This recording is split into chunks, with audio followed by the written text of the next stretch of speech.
दोस्तों, market view के साथ हाजिर हैं। आज हम मार्केट एनालिसिस शुरू करेंगे बाइंग सेलिंग डाटा से।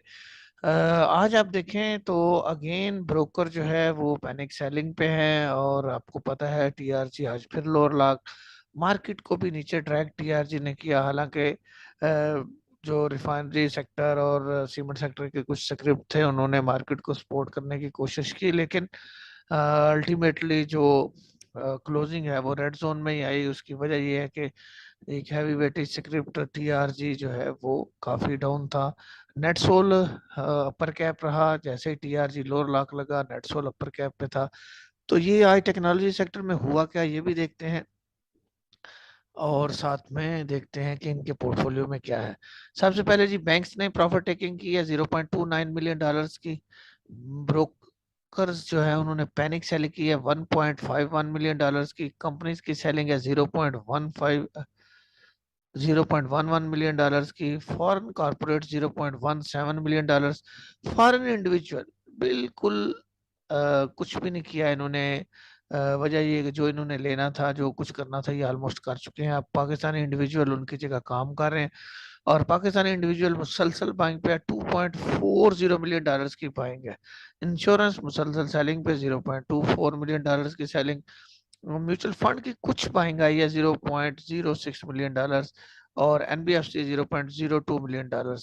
बाकी अदर ऑर्गेनाइजेशन की भी सेलिंग है 0.07 और $0.08 मिलियन की सेलिंग है ओवरसीज पाकिस्तान इसकी। तो ये बाइंग सेलिंग चार्ट है। इसमें जो पैनिक सेलिंग हमें नजर आ रही है वो सिर्फ और सिर्फ जो है वो ब्रोकर्स के एंड से नजर आ रही है, और बाइंग जो है वो इंडिविजुअल ने की है। तो देखते हैं दोनों के पोर्टफोलियोज भी और टेक्नोलॉजी सेक्टर भी। ये टेक्नोलॉजी सेक्टर है जनाब, और यहाँ पे जो सेलिंग है वो ब्रोकर की पैनिक सेलिंग है, वो है $1.43 मिलियन। और जो बाइंग है टेक्नोलॉजी सेक्टर में वो हमारे इंडिविजुअल की है $1.73 मिलियन। तो आज जो बाइंग आई है वो क्या नेट सोल में आई है? तो कहीं नेट सोल तो नहीं जो है वो टीआरजी बनने जा रहा, ये भी डिस्कस करेंगे मार्केट एनालिसिस में। लेकिन देखते हैं जी टेक्नोलॉजी सेक्टर में जो इंडिविजुअल के बाद जो पाएंगे वो अदर ऑर्गेनाइजेशन की है ज्यादा $0.11। और साथ में जो सेलिंग है वो जनाब एनबी जो पैनिक सेलिंग है वो ब्रोकर्स के बाद म्यूचुअल फंड्स की है $0.22 मिलियन की। तो ये तो टेक्नोलॉजी सेक्टर का व्यू था। अब हम देखते हैं कि इनके अपने जो पोर्टफोलियोज हैं वो उनमें क्या क्या है। ये ब्रोकर का पोर्टफोलियो है। ब्रोकर की बाइंग तो ऑल अदर सेक्टर में है। कुछ जो थोड़ी बहुत है $0.10 मिलियन की। बाकी नॉमिनल सी बाइंग है ऑयल एंड गैस एक्सप्लोरेशन में। सेलिंग इसकी है सबसे ज्यादा टेक्नोलॉजी सेक्टर में $1.43 मिलियन, और ऑयल एंड गैस मार्केटिंग में $0.21 मिलियन की। तो ये जो काम कर रहा है, सेलिंग कर रहा है, वो टेक्नोलॉजी यानी टीआरजी आप कह सकते हैं ज्यादातर। ये इंडिविजुअल हैं जी जो मार्केट के अग्रेसिव बायर हैं आजकल, और सबसे ज्यादा बाइंग इनकी टेक्नोलॉजी सेक्टर यानी शिफ्टिंग ऑफ हैंड हो रहा है टेक्नोलॉजी सेक्टर में। ब्रोकर से इंडिविजुअल में माल शिफ्ट हो रहा है। तो कब तक होता है? बाकी बाइंग इनकी इससे के बाद जो है वो सबसे ज्यादा बाइंग है इनकी जनाब oil and gas exploration OGDC PPL वगैरह में, और फिर oil and gas marketing 0.13 million की। और कुछ फूड सेक्टर जो है उसमें आज ट्रीट भी काफी चल रहा था $0.18 मिलियन। Fertiliser $0.14 million. तो ये ओवरऑल जो है वो बाइंग साइड पे है। सेलिंग इन्होंने की है सीमेंट सेक्टर में और ऑल अदर में $0.28 मिलियन की सेलिंग, और ऑल अदर सेक्टर में $0.13 मिलियन की। तो ये मार्केट के अंदर दो पार्टिसिपेंट हैं, शिफ्टिंग ऑफ हैंड है फ्रॉम ब्रोकर टू इंडिविजुअल। तो मार्केट में जो थोड़ा बहुत वॉल्यूम आ रहा है वो इन दोनों की एक्टिविटी की वजह से आ रहा है। दोनों मार्केट के एग्रेसिव प्लेयर हैं। तो अब देखना ये है कि कितने दिन ये शिफ्टिंग जो है वो चलती रहती है। क्या टीआरजी वापस 110 तक आके रुकता है, या फिर जो है वो कंटिन्यू करता है बॉटम? मार्केट व्यू के बारे में जी, मार्केट ने आज जनाब अपने इनिशियल इंडिकेटर को एक सपोर्ट बनाया है, यानी 42,003 पे वो इंडिकेटर है, और 42,007 पे मार्केट की क्लोजिंग है। तो एंड पे थोड़ी सी मार्केट में रिकवरी आई। वॉल्यूम की बात करें तो वॉल्यूम जो है वो कम है गुज़िश्ता 2 दिनों से। मार्केट 42,007 पे है। लो मार्केट ने 41,950 का एक लगाया था, यानी ये लेवल ड्रिल हुआ।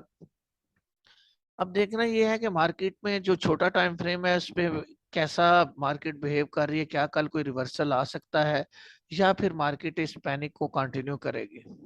आवरली टाइम फ्रेम है, इस पे आप देखें कल भी लास्ट आवर में जो है वो मार्केट ने कुछ रिवर्सल लिया था, तो ऐसे एक होप सी थी कि मार्केट शायद रिवर्स हो जाए। लेकिन आज जो है वो एंड पे बाइंग कैंडल तो बहुत अच्छी बनी है, और थोड़ी सी रिवर्सल देखने में आई है जो कि इनिशियल इंडिकेटर से रिवर्स हुई है। यानी बेरिश क्रॉस जो है वो आवरली बेसिस पे जनरेट हो गया। कल मैंने ये बोला था कि अगर ये क्रॉस जनरेट हो गया तो फिर मार्केट में नेगेटिविटी कंटिन्यू करेगी। अब ये क्रॉस जो है ये कहाँ तक आता है, यहाँ तक आता है और यहाँ से मुड़ता है या फिर जो है वो इससे नीचे आता है। वैसे मार्केट का ये क्रॉस जो है वो तकरीबन 41,900 से इसको वापस जाना चाहिए, यहाँ इस लेवल से इसे मुड़ना चाहिए। अगर ये इस लेवल से नहीं मुड़ता तो सिचुएशन जो है वो थोड़ी सी पैनिक वाली हो जाएगी, क्योंकि आगे जाके सपोर्ट लेवल जो है वो मार्केट के पास जरा दूर है। और उस सपोर्ट लेवल में जो है यानी 41,500 का लेवल सपोर्ट लेवल मार्केट का बनता है, तो उस लेवल तक जाते हुए चीजें काफी डिस्काउंट हो जाएंगी। लिहाजा 41,900 का जो इंडेक्स का स्टॉप लॉस है वो जेन में रखते हुए आपने चीजों को होल्ड करना है, और जिन्होंने बाइंग करनी है वो भी इस लेवल को मद्देनजर रखें।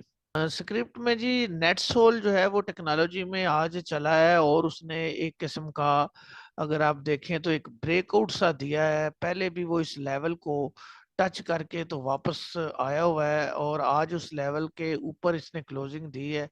तो ये जो, अगर तो ये इससे ऊपर क्लोज होता है तो जिन्होंने आज बाइंग की है वो इसको होल्ड कर सकते हैं। एक बात याद रखनी है, जिन्होंने इसमें न्यू बाइंग करनी है वो इस लेवल को, यानी आज की जो क्लोजिंग है इसको स्टॉप लॉस रखें। मैंने टीआरजी में भी कहा, पेल में भी यही कहा कि एक कैप लगता है तो बहुत सारे लोग पूछते हैं जी नेट सोल का क्या करना है, आगे हम इसमें क्या करें। तो इसलिए वीडियो में मैं इसको शामिल कर रहा हूँ कि नेट सोल की अगर किसी ने कल बाइंग करनी है तो आज की जो क्लोजिंग है 107 रुपए 7 पैसे, ये आपका स्टॉप लॉस होना चाहिए कल। जी हाँ, इससे ऊपर ही डेफिनेटली ये ओपन होगा और आप बाइंग भी कोशिश करेंगे कि इसके करीब करीब या ऊपर जहां मिल रहा है वहां पे बाइंग करें। लेकिन मैं आपको बता रहा हूं कि अगर आपने इसमें काम करना है तो ये आपने स्टॉप लॉस रखना है। अगर ये इससे नीचे क्लोज होता है तो फिर जनाब कोई पता नहीं है कि वापस ये 100 रुपए पे भी आ सकता है, क्योंकि प्रीवियस जो हिस्ट्री है ना उसको अगर हम देखते चलें इसमें तो ये 110 से 12 के दरमियान एक हाई लगा सकता है। अगर ये 112 रुपए 50 पैसे क्रॉस करके ऊपर क्लोज हुआ तो फिर ये 115-20 की मूव को कंटिन्यू करेगा। लेकिन फिर मैं कहूंगा कि आपका जो स्टॉप लॉस है वो ये क्लोजिंग होनी चाहिए, ये 107 रुपए 7 पैसे। इस क्लोजिंग को मद्देनजर रखते हुए, इसको स्टॉप लॉस रखते हुए आप कल इसमें बाइंग अगर इरादा रखते हैं तो कर लीजिएगा। नेक्स्ट है जी जी टेक, G3 टेक्नोलॉजी। इसके बारे में मार्केट में फिलहाल रूमर्स हैं जी, इसकी मर्जर की खबर आ चुकी है और वो भी सामने नहीं आ रही वगैरह वगैरह। देखिए ये कोर्ट का डिसीजन होना है, ठीक है, उसके बाद ही इसका फाइनल होना है। लेकिन चूंकि पूछते हैं लोग कि इसका क्या करना है, कहाँ बाइंग करें, 9 रुपए से ऊपर चला गया, तो ये आप देखें ये ऑलरेडी इसका पहले एक लेवल है 9 रुपए 45 से 50 पैसे के दरमियान। तो ये एक किस्म का डबल टॉप जो है वो लगा रहा है। अगर ये 9.5 रुपए को क्रॉस करके ऊपर सस्टेन करे तो फिर इसमें बाइंग बनती है, वरना ये वो यहाँ से रिजेक्ट हो चुका है और ये अपने वापस इनिशियल सपोर्ट लेवल की तरफ आ रहा है जो कि 8 रुपए 93 पैसे है। तो इसका जो फाइनल सपोर्ट लेवल है वो 8.5 रुपए है। तो जितना ये आपको 8.5 रुपए के करीब मिले आप इसमें इस लेवल पे बाइंग कर सकते हैं 8 रुपए 60 70 पैसे पे। अभी फिलहाल जो है वो आपने इसमें जिनने बाइंग की हुई है वो आप साइड पे प्रॉफिट टेकिंग इसमें कर सकते हैं। हाँ, अगर इसकी न्यूज आ जाती है तो फिर आप देखना ये कि अगर 9.5 रुपए को ये क्रॉस करे ऊपर तो फिर इसमें न्यू बाइंग आपने करनी है। इसमें फिलहाल जो है वो बाइंग आपकी नहीं बनती, यहाँ पे आपकी प्रॉफिट टेकिंग है। अगर आपने बाइंग करनी है तो ये 9 रुपए तोड़े, 8 रुपए 60-70 पैसे पे आए, 8.5 रुपए का एक स्टॉप लॉस रखते हुए आप इसमें बाइंग कर सकते हैं। नेक्स्ट स्क्रिप्ट जनाब एवीएन है। एवीएन के बारे में भी आ चुके, वॉल्यूम इसमें काफी आया, काफी बड़ी मूव थी इसमें। तो दोस्त सारा दिन पूछते रहे और जो है वो मैसेजेस पे ग्रुप्स में भी। देखिए एवीएन जो है वो 80 रुपीज को क्रॉस करके 81.99 यानी 82 भी इसने आज क्रॉस नहीं किया, तो वहां पे इसकी क्लोजिंग आई है। तो इसका एक हाई है और वो है तकरीबन 87 से 88 रुपए के करीब, ये वाला। ठीक है, इसने इस एरिया को टच करना है। ये अगर ये अपने मूव को कंटिन्यू करता है तो आपकी जो बाइंग है ना, वो आप देखें आपका फाइनल स्टॉप लॉस इसमें बना है 78 पे तो 50 पैसे, लेकिन इनिशियल सपोर्ट इसकी है वो 80 रुपए 11 पैसे पे है। लिहाजा आप 80 रुपए का एक स्टॉप लॉस जेन में रखें। 81 रुपए 99 पैसे पे तो ऑलरेडी ये क्लोज हो चुका है।